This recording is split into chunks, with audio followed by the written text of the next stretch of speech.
Desde los inicios del esfuerzo humano por relatar su pasado, la historia ha demostrado, hasta solo hace algunos pocos años, escribirse con mano y ojo varonil, pues una gran mayoría de las obras historiográficas que nos ha heredado los siglos precedentes a la actualidad convienen en solo relatarnos sobre las grandes biografías masculinas, sobre las grandes hazañas vividas y sobre todo, todas las figuras masculinas que moldearon nuestro tiempo, olvidando de forma casi categórica a las femeninas. En días contemporáneos, sabemos que la historia occidental y oriental ha sido compuesta tanto por uno como por otro género, con sus cualidades y características propias. Hoy buscamos presentar la vida, la obra y la actualidad de dos de estas reconocidas figuras femeninas, cada una representante de su órbita occidental u oriental. Así es, hoy hablaremos de Teodora de Bizancio y Juana I de Navarra. Todo lo que conocemos de la vida de Teodora, en gran parte se lo debemos de agradecer al escribano del general romano Belisario, Procopio de Cesarea, y a su reconocidísima historia secreta, a sus infaltables edificios de Justiniano y a sus guerras. Teodora, según la fuente principal, habría de nacer alrededor del año 500 después de Cristo en el territorio bizantino, mientras que otros, como Juan de Efeso, adjudican su procedencia chiprota, o como los historiadores contemporáneos, Siria. De cualquier forma, sabemos por el mismo Procopio que su padre fue cuidador de caballos en el famosísimo hipódromo de Constantinopla, perteneciente a una de las 4 principales facciones políticas reinantes, la Verde. Al morir su padre, en acompañamiento de su hermana y su madre, Teodora viviría sus primeros años trabajando para su subsistencia y la de su familia, en la supuesta condición de un burdel. Aunque muchos historiadores especializados contemporáneos como Linda Garland apuntan que hablar de prostitución infantil y proxenetismo es muy arbitrario. Conociendo las subjetividades sensacionalistas de Procopio, de todas formas, se sabe que en su juventud tardía sí ejerció el trabajo de meretriz. Es en este mismo tiempo que Teodora conocería a la esposa de aquel entonces principal general imperial Belisario, Antonina, con la cual tramaría intensa y duradera amistad. Sin entrar en innecesarios pormenores de una vida de por sí nómada e inquieta, luego de una estancia en el norte africano en el 522, volvería con 26 años a Constantinopla, donde gracias a su relación con Antonina pudo vivir con hiladera en las cercanías de la residencia imperial, misma residencia en la cual conocería posteriormente a Justiniano, quien todavía debería esperar 3 años después para posteriormente la muerte de su primera esposa, Eufemia, derogada la ley romana en contra de las segundas nupcias informales y pudiera casarse con Teodora, y hasta 5 años más para después de la muerte de su tía Justino I, verselas con el trono imperial, de tal forma que desde el año 527 hasta el de su muerte en el 548, Teodora ejercería como emperatriz consorte en un gobierno caracterizado por su remodelación judicial y legislativa, en ámbitos tanto sociales como religiosos, pues más adelante observaremos cómo el cuerpo jurídico bizantino, el Corpus Juris Civilis, fue probablemente modificado por Teodora en favor de la condición femenina en el imperio. Muchas fueron las eventuales de este periodo, como su supuesta acción en la revuelta de Nica en el 532 o su también supuesta mano despótica totalitaria con aquellos pertenecientes a la corte que no eran de su agrado. Por otro lado, los primeros años de la vida de Juana I de Navarra fueron igual o aún más convulsos que los de Teodora. En el 1283, Blanca de Artois, condesa de Champaña y Bries, princesa de Francia y reina consorte de Navarra, dio a luz a Juana, hija también del rey navarro Enrique I, apodado el Gordo, conde también de Champaña y Bries, ambas localidades francesas. A los pocos meses de nacida, los padres de Juana, buscando reforzar el alcance político de su hija, de entablar mejores relaciones exteriores y de consolidar en el trono un hijo varón que asegure la tan en boga virilidad monárquica de su tiempo, negociaron matrimonio con Enrique I de Inglaterra, joven príncipe heredero de la corona inglesa, quien, a los pocos meses de consumar el trato, falleció al caer de una ventana. quedando imposibilitada la realidad de un reinado extracontinental. El tumulto político en la vida de Juana no se haría esperar, pues solo 3 años después de su nacimiento, su padre fallecería, justamente unos meses antes de su posible yerno inglés, dejando en su infante hija toda la regencia del reino navarro, a la par de vérselas también con la de Bries y Champagne, al ser la única heredera. Por supuesto, quien tomaría las riendas de su tutela sería su madre Blanca, quien, perteneciendo a la Casa Real Francesa, tenía en su poder distintos contactos igualmente de influyentes y poderosos, entre los cuales, sabiéndose el peligro político que atraía un reino sin un bloque conyugal claro, buscó ayuda en su primo, el rey Enrique III de Francia, apodado el Atrevido, quien otorgó la mano de su hijo, Felipe IV, apodado posteriormente el Hermoso. La boda se consumó en primavera de 1284 en la Catedral de Notre Dame.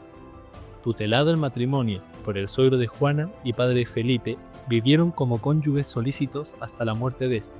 al año siguiente, de tal forma que los títulos de reina consorte de Francia, de Navarra y condesa de Champaña y Bries caerían sobre una Juana no mayor a 13 años. El reinado de esta fue en su mayoría regentado desde Francia, pues no se sabe de ninguna estancia física en Navarra, de la cual sí era solícito su marido, conocedor de la importancia de un extraterreno político en la península ibérica.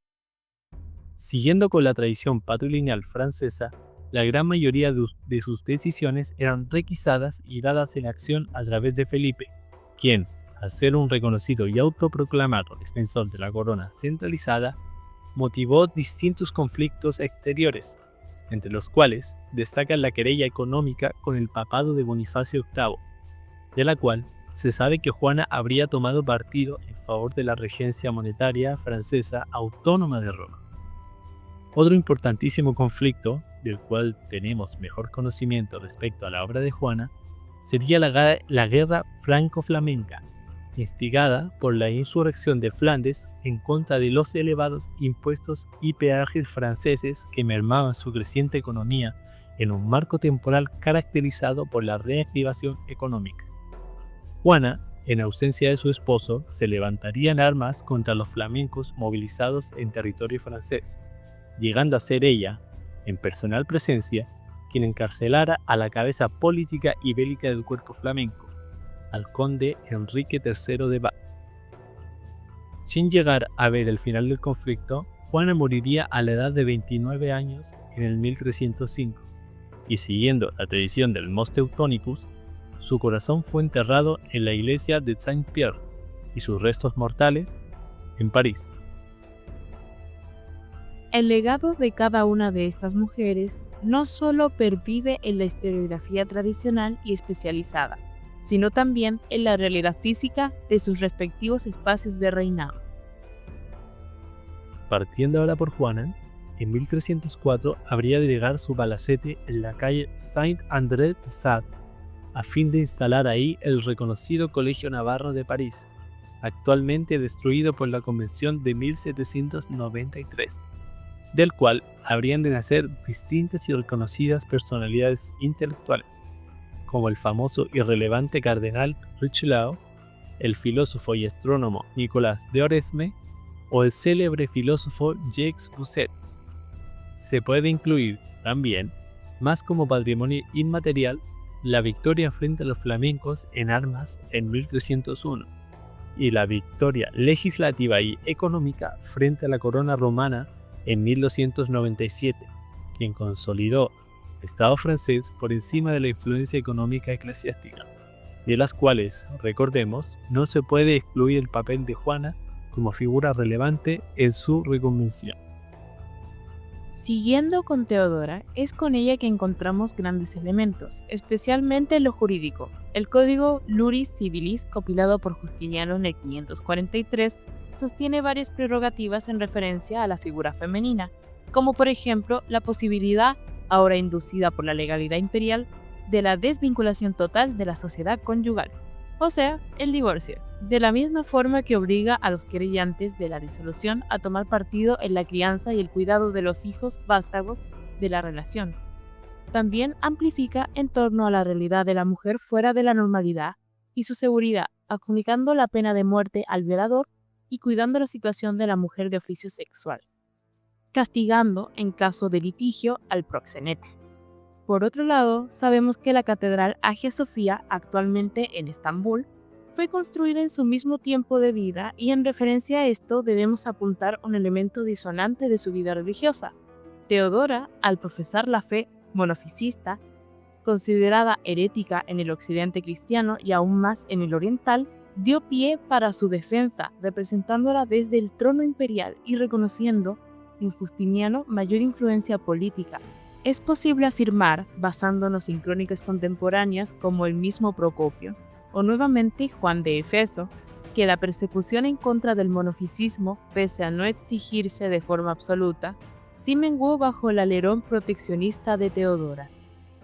En 1954, bajo la dirección de Ricardo Freda y el protagonismo de Gianna Canale, se presentó en la pantalla grande la película Teodora, la emperatriz bizantina. Película que, fuera de todo reduccionismo y dramatización exagerada de su vida, nos presenta un panorama inequívoco al afirmar que la vigencia de Teodora en las mentalidades aún del siglo XX sigue estando viva como un ejemplo único de ascensión social y de poderío externo a la figura masculina. Extraemos la misma idea de libros, actuaciones como la de Sarah Bernhardt, o la persistencia del mosaico representativo a Teodora y su corte en el mural de la Basílica de Ravenna, en Italia. Con Juana, el legado y la representación artística se resume en las varias personificaciones pictóricas que se le hizo a lo largo de su vida, y 400 años después de su muerte, la figura que produjo de ella en mármol un estudiante desconocido del Colegio Navarro, mostrándola como una benefactora y sostenedora del edificio principal del colegio. Finalmente, en conjunción de sus herencias, su biografía y todos los elementos que compusieron las vidas de estas dos mujeres, queremos concluir nuestra presentación con una reflexión referente a la necesidad de meditar y debatir sobre el estado de la historiografía actual, y al evitar reduccionismos equívocos como las frases «detrás de cada gran hombre hay una gran mujer», pues queremos denotar que estas dos figuras son perfectamente divisibles y que no es necesario la virtud o presencia de una para la existencia de la otra. Así, buscamos hacer ver también que la figura femenina no representa ningún ideal externo a la misma naturaleza de las mujeres, y que si éstas tienen presencia en la historia, no es por ningún azar divino o único.